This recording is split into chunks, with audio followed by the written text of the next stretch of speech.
राधे राधे दोस्तों।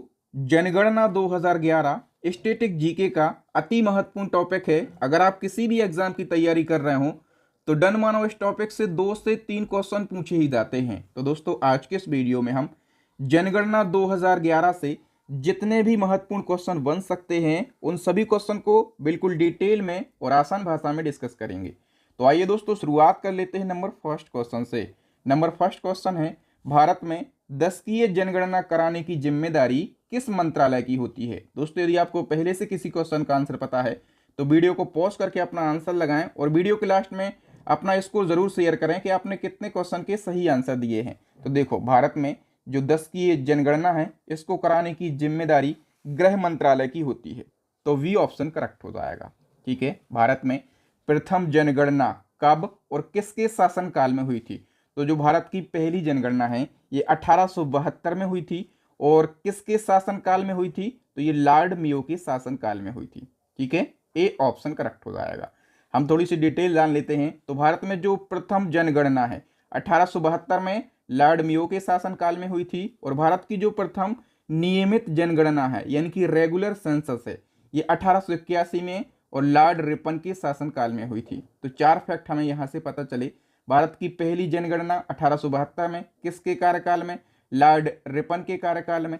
पहली नियमित जनगणना 1881 में किसके शासनकाल में, तो लॉर्ड रिपन के शासनकाल में। ठीक है, ये 4 फैक्ट आपको याद रखना है, चारों एग्जाम में पूछे जाते हैं।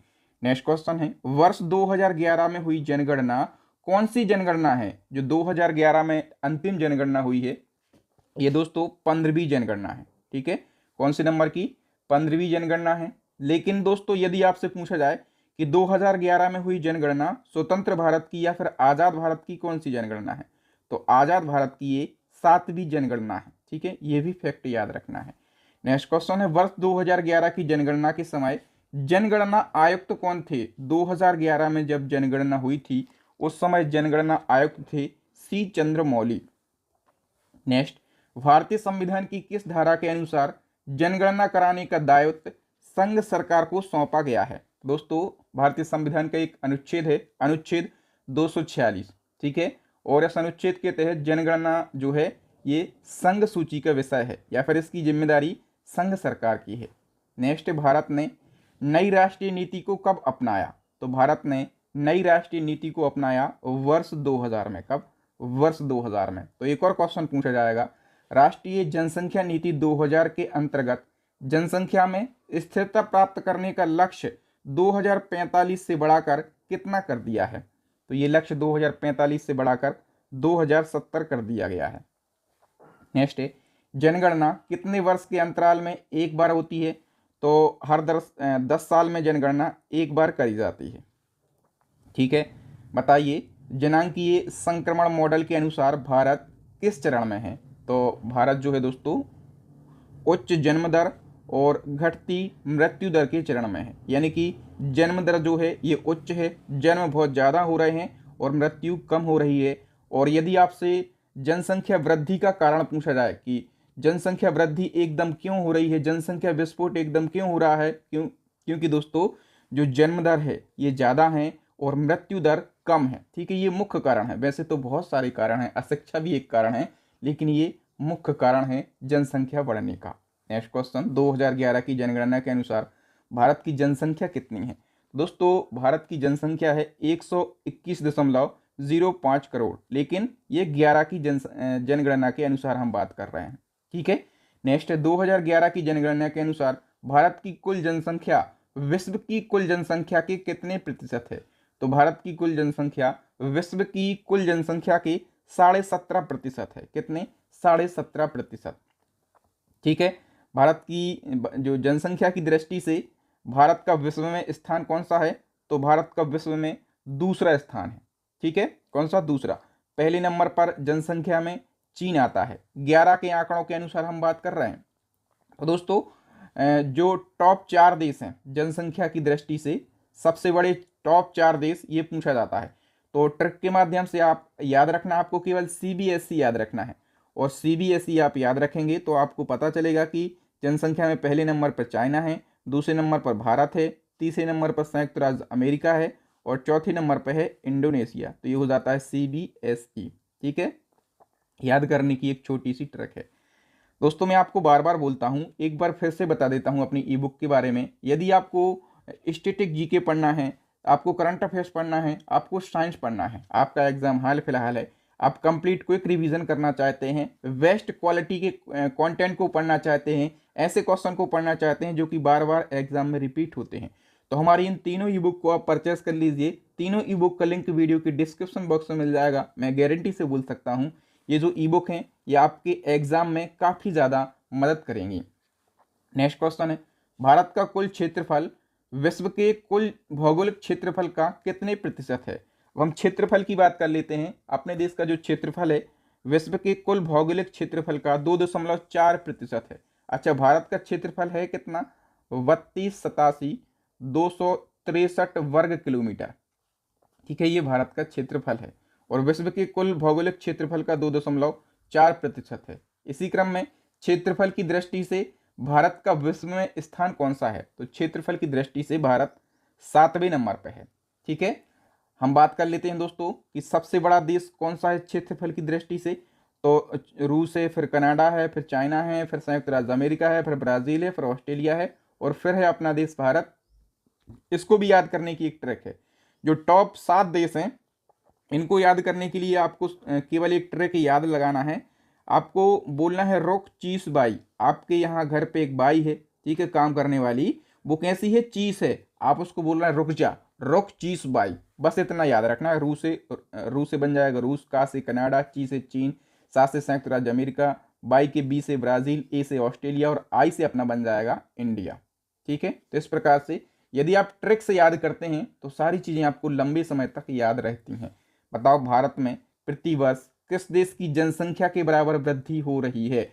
तो दोस्तों, जितनी ऑस्ट्रेलिया देश की जनसंख्या है ना, इतनी जनसंख्या भारत में हर साल बढ़ रही है।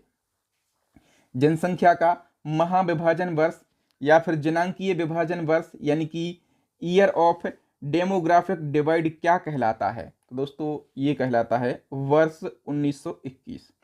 ठीक है, याद रखना, क्योंकि यह एकमात्र ऐसा जनगणना वर्ष है जब जनसंख्या वृद्धि में कमी आई थी। नेक्स्ट है, जनसंख्या का लघु विभाजक वर्ष क्या कहलाता है? लघु विभाजक वर्ष की यदि हम बात करें दोस्तों, ये कहलाता है 1951। 1951 में जन्म वृद्धि दर अधिकतम रही थी, इसलिए इसको लघु विभाजन वर्ष कहा जाता है। नेक्स्ट, भारत की साक्षरता दर क्या है?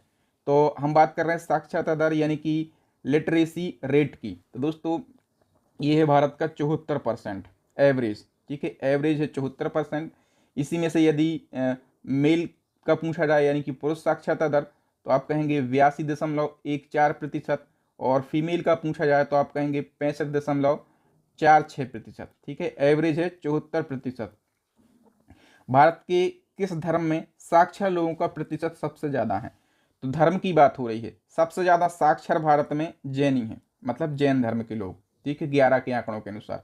और दूसरे नंबर पे आ जाते हैं ईसाई, तीसरे नंबर पर आ जाते हैं सिख और हिंदू पहुंच जाते हैं चौथे नंबर पर। ठीक है, याद रखना साक्षरता के हिसाब से। जनगणना में जो 2011 की जनगणना हुई थी, इसमें शामिल कुल प्रश्नों की संख्या कितनी थी, यानी कि कितने प्रकार के प्रश्न पूछे गए थे? जब जो जनगणना करने वाला कर्मचारी है आपके घर गया तो उसने कितने प्रश्न पूछे? आपका नाम क्या है, आपके पापा का नाम क्या है, उम्र कितनी है, इस प्रकार के उसने टोटल दोस्तों 29 प्रश्न रखे थे उस पर्चे के अंदर। ठीक है, ये क्वेश्चन पूछा गया है एग्जाम में।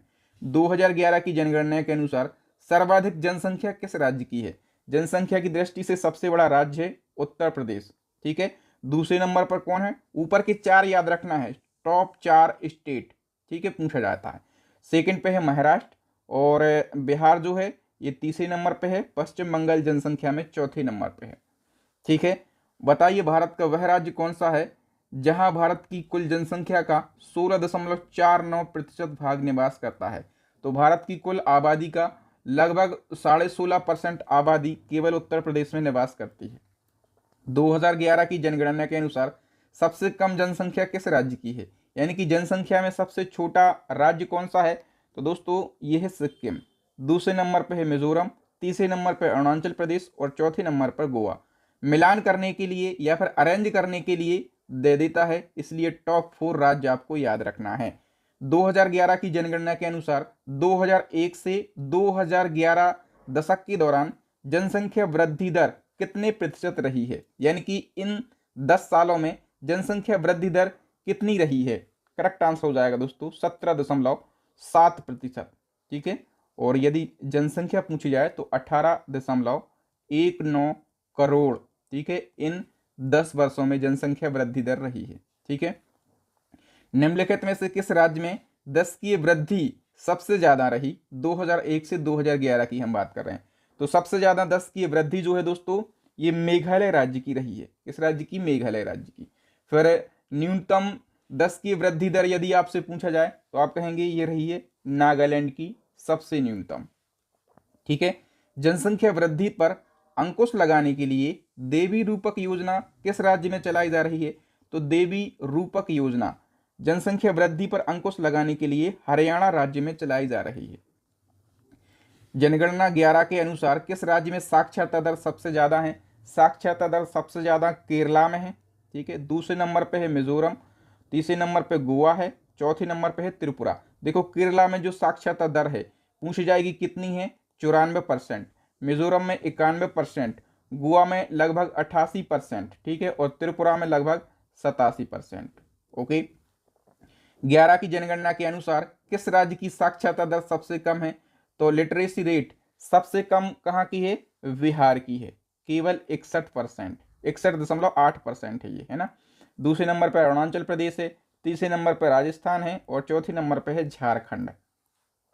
11 की जनगणना के अनुसार सबसे ज्यादा महिला साक्षरता दर किस राज्य में है? तो सबसे ज्यादा महिला साक्षरता दर केरला में है। ठीक है, देखो केरला में यदि महिला साक्षरता पूछी जाए सबसे ज्यादा है, पुरुष साक्षरता दर पूछी जाए सबसे ज्यादा है, और साक्षरता दर एवरेज पूछा जाए तो ये भी केरला में सबसे ज्यादा देखने के लिए मिलेगा। 11 की जनगणना के अनुसार न्यूनतम महिला साक्षरता दर पूछा जाए तो देखो न्यूनतम महिला साक्षरता दर ये बिहार में ही देखने के लिए मिलेगी। ठीक है, बिहार में साक्षरता दर सबसे कम, महिला साक्षरता दर सबसे कम, पुरुष साक्षरता सबसे कम। ठीक है, मतलब तीनों में सबसे कम है। जन घनत्व क्या है, या फिर जन घनत्व जो होता है पॉपुलेशन डेंसिटी, ये क्या दर्शाता है, क्या संदर्भित करता है? तो देखो दोस्तों जो जनसंख्या घनत्व है प्रति वर्ग किलोमीटर में व्यक्तियों की संख्या, जैसे मान के चलो कि ये एक वर्ग किलोमीटर है। ठीक है, तो प्रति वर्ग किलोमीटर में कितने व्यक्ति निवास करते हैं ये दर्शाता है पॉपुलेशन डेंसिटी या फिर जनसंख्या घनत्व। तो इसी क्रम में बताओ कि 2011 की जनगणना के अनुसार भारत का जनसंख्या घनत्व कितना है? तो भारत का जनसंख्या घनत्व है 382 व्यक्ति प्रति वर्ग किलोमीटर, यानी कि एक वर्ग किलोमीटर में कितने? 382 व्यक्ति रहते हैं। ठीक है, तो बी ऑप्शन करेक्ट हो जाएगा। नेक्स्ट हमारा क्वेश्चन है सबसे ज्यादा जनसंख्या घनत्व वाला राज्य कौन सा है? सबसे ज्यादा जनसंख्या घनत्व वाला राज्य दोस्तों बिहार है। ठीक है, कितना है यहाँ का जनसंख्या घनत्व? तो दोस्तों 1106 प्रति वर्ग किलोमीटर यहाँ पर लोग निवास करते हैं। ठीक है, बिहार का सबसे ज्यादा है। फिर दूसरे नंबर पे कौन सा राज्य है? दूसरे नंबर पे पश्चिम बंगाल है, तीसरे नंबर पर केरला है और चौथे नंबर पर है उत्तर प्रदेश। न्यूनतम जनसंख्या घनत्व वाला राज्य पूछा जाए तो आप कहेंगे दोस्तों ये है अरुणाचल प्रदेश। यहाँ पर एक वर्ग किलोमीटर में 17 व्यक्ति निवास करते हैं, तो अरुणाचल प्रदेश नंबर 1 पे, फिर मिजोरम जो है नंबर 2 पे, सिक्किम 3rd पे और मणिपुर 4th स्थान पर है। नेक्स्ट, भारत के महासागरीय नगरों में किस नगर का जनसंख्या घनत्व सबसे कम है?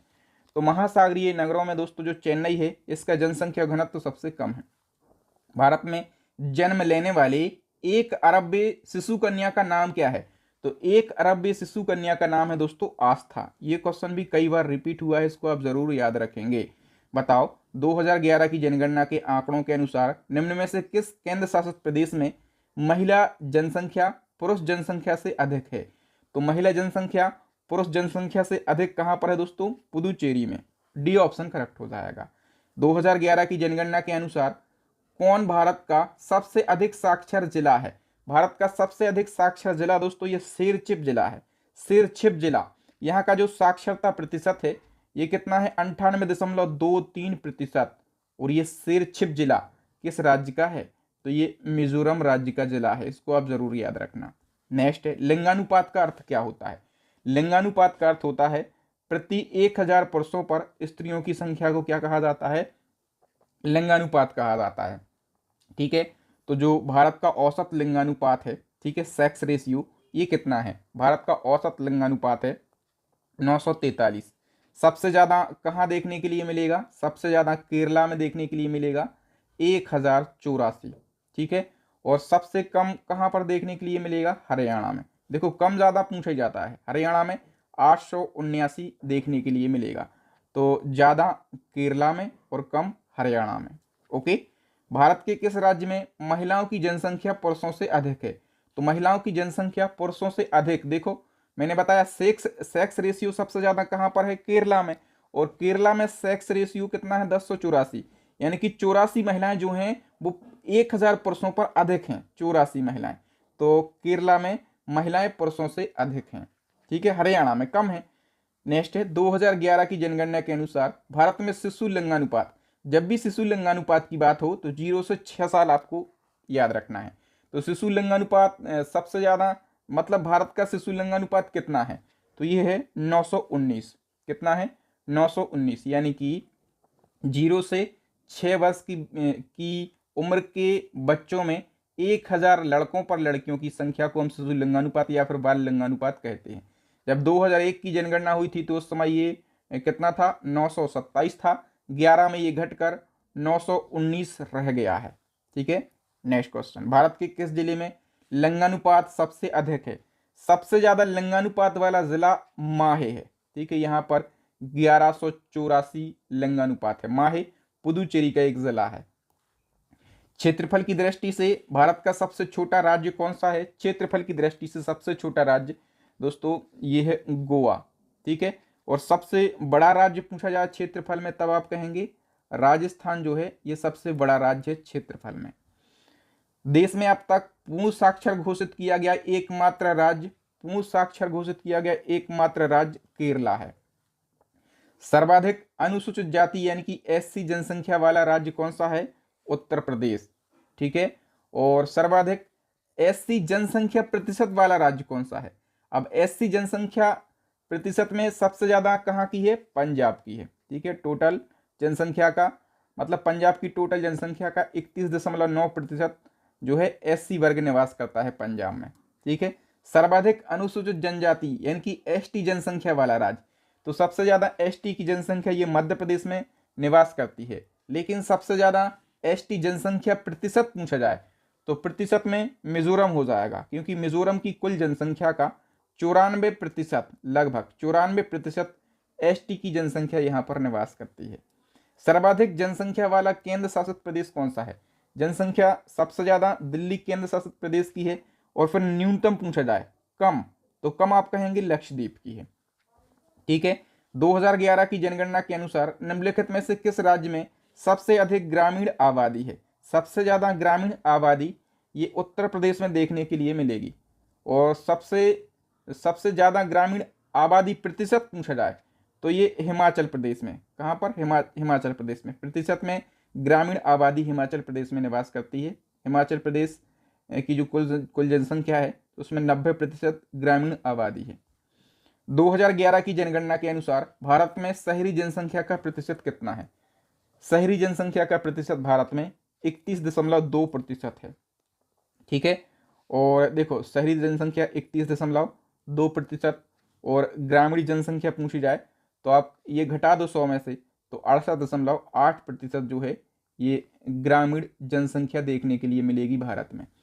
2011 की जनगणना के अनुसार किस राज्य में सबसे अधिक नगरीय आबादी है।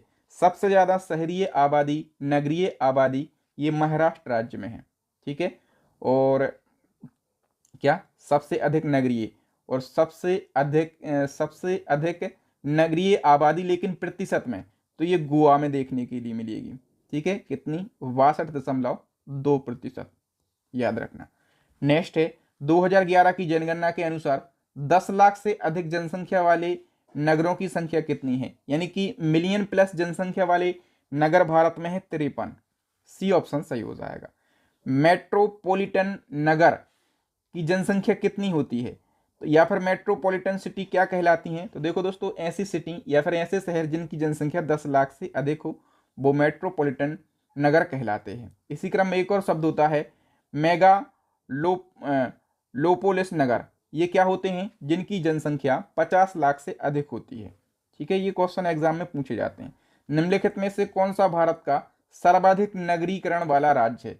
सर्वाधिक नगरीकरण वाला राज्य या फिर किस राज्य में सबसे ज्यादा नगरीय जनसंख्या प्रतिशत में निवास करती है? तो ये गोवा में निवास करती है। भारत में सबसे योजनाबद्ध बसा शहर कौन सा है? सबसे योजनाबद्ध बसा हुआ शहर दोस्तों ये है चंडीगढ़। ठीक है, भारत की जनसंख्या में ऋणात्मक वृद्धि दर किस दशक में दर्ज की गई? तो ऋणात्मक वृद्धि दर ये 1911 से 1921 के मध्य में दर्ज करी गई थी। 2011 की जनगणना के अनुसार भारत के किस राज्य में अनुसूचित जाति यानी कि एससी की जनसंख्या शून्य है? तो देखो, नागालैंड और अरुणाचल प्रदेश, इन दोनों राज्यों में एससी की जनसंख्या शून्य है। वर्ष 2011 की जनगणना का आदर्श वाक्य क्या है? तो देखो, आदर्श वाक्य यदि आपसे पूछा जाए, हमारी जनगणना हमारा भविष्य यानी कि आवर सेंसस आवर फ्यूचर। ठीक है, तो ये दोनों आदर्श वाक्य रहे हैं जनगणना 2011 के। भारत में साक्षरता दर की गणना के लिए आयु सीमा क्या निर्धारित करी गई है? तो मतलब जब जनगणना हुई थी तो साक्षरता दर को कैसे काउंट किया था? जो व्यक्ति या फिर जो बच्चा 7 वर्ष की उम्र से ऊपर है और वो पढ़ा लिखा है, ठीक है, तो ये आयु वर्ग निर्धारित करी गई थी साक्षरता दर की गणना करने के लिए। भारत में प्रभावी साक्षरता दर की गणना की जाती है 7 वर्ष की उम्र से ऊपर की जनसंख्या से। मैंने ये बता ही दिया है क्वेश्चन। नेक्स्ट क्वेश्चन है, 2011 की जनगणना के अनुसार निम्न में से किस राज्य में स्त्री एवं पुरुषों की साक्षरता में सबसे अधिक अंतराल है? काफी महत्वपूर्ण क्वेश्चन है और समझने वाली बात है। सबसे पहले आप जान लो आंसर, ठीक है, अब मैं समझाता हूं। देखो, स्त्री और पुरुषों की साक्षरता दर में सबसे ज्यादा अंतर किस राज्य में है? तो राजस्थान में है। अब देखो, राजस्थान में जो पुरुष साक्षरता दर है ये 79.19% और फीमेल लिटरेसी रेट यानी कि साक्षरता दर कितनी है? 52.12%। मतलब पुरुषों की बहुत ज्यादा है, महिलाओं की बहुत कम है। तो सबसे ज्यादा अंतराल यहीं पर है। यदि आप घटाएंगे तो यह आएगा 27.07%। मतलब कितना अंतर है? 27.07% महिला और पुरुषों की साक्षरता में। ठीक है, तो ये क्वेश्चन पूछा गया था और मतलब बच्चे कह रहे थे सर ये क्या ही पूछ लिया। तो इस प्रकार के क्वेश्चन पूछे जाएंगे, याद रखना आप लोग। आधुनिक विश्व में सर्वप्रथम व्यवस्थित रूप से जनगणना कराने का श्रेय किस देश को है? तो सबसे पहले व्यवस्थित रूप से जनगणना कराने का जो श्रेय है दोस्तों, ये दिया जाता है स्वीडन देश के लिए। ठीक है, स्वीडन देश में 1749 में पहली बार व्यवस्थित जनगणना कराई गई थी। भारत की जनसंख्या कब 100 करोड़ हो गई? तो भारत की जनसंख्या वर्ष 2000 में 100 करोड़ हो गई थी। नेक्स्ट है, दशकीय जनगणना की शुरुआत किस देश से हुई? तो दशकीय जनगणना की जो शुरुआत है दोस्तों, ये अमेरिका देश से हुई है। मतलब सबसे पहले दशकीय जनगणना अमेरिका देश ने करी थी और 1790 में करी थी। ठीक है, नेक्स्ट, भारतीय जनगणना का पिता किसे कहा जाता है? भारतीय जनगणना का पिता हेनरी वोल्टर के लिए कहा जाता है। नेक्स्ट, 2011 की जनगणना के अनुसार भारत में जिलों की संख्या कितनी है? भारत में जिलों की संख्या दोस्तों है 640। सी ऑप्शन करेक्ट आंसर हो जाएगा। तो दोस्तों यहाँ पर भारत की जनगणना 2011 से जितने भी महत्वपूर्ण प्रश्न बन सकते थे उन सभी प्रश्नों को हमने बिल्कुल डिटेल में और आसान भाषा में समझाने का प्रयास किया। मुझे उम्मीद है कि आपको कंटेंट की क्वालिटी, आपके बहादुर सर की मेहनत जरूर अच्छी लगी होगी। यदि अच्छी लगी है, इसी प्रकार के आप बेस्ट कंटेंट को पढ़ना चाहते हैं तो हमारी 3 ई बुक लॉन्च हो गई हैं। एक करंट अफेयर्स की, दूसरी स्टैटिक जीके की रामायण ई बुक और तीसरी है साइंस की रामायण ई बुक। इन तीनों ई बुक को आप परचेस कर लीजिएगा।